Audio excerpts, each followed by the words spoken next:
Gli uomini della Polizia di Stato di Canicattì hanno denunciato in stato di libertà 2 individui dalle iniziali BA dell'83 e dell'ED del 98 per il reato di truffa. Nello scorso mese di dicembre un canicattinese presentava una denuncia querela contro ignoti in quanto la vittima di truffa. L'uomo, poiché interessato ad assicurare la propria autovettura, effettuava una ricerca comparativa di polizze assicurative su un sito internet.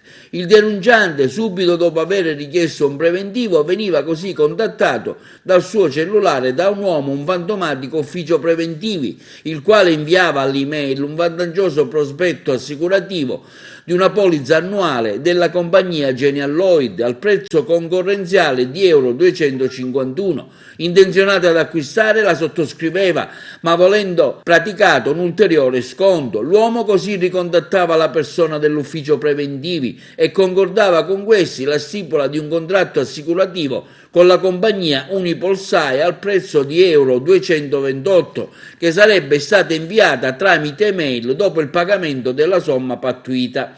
A quel punto l'uomo riceveva tramite WhatsApp un messaggio contenente il numero di una carta PostePay, le generalità dell'intestatario, l'importo richiesto e l'IBAN su quale fare il versamento. Quindi, come richiesto, effettuava la ricarica della carta PostePay e tramite una seconda email riceveva la documentazione inerente al contratto assicurativo. Tuttavia, tramite un'applicazione che permette di verificare se un veicolo è assicurato, l'uomo accertava che la sua autovettura non risultava ancora coperta da alcuna assicurazione. Così, insospettito, cercava di ricontattare telefonicamente il sedicente addetto ufficio preventivi, ma non ottenendo alcuna risposta e sicuro di essere stato truffato, decideva di proporre denuncia.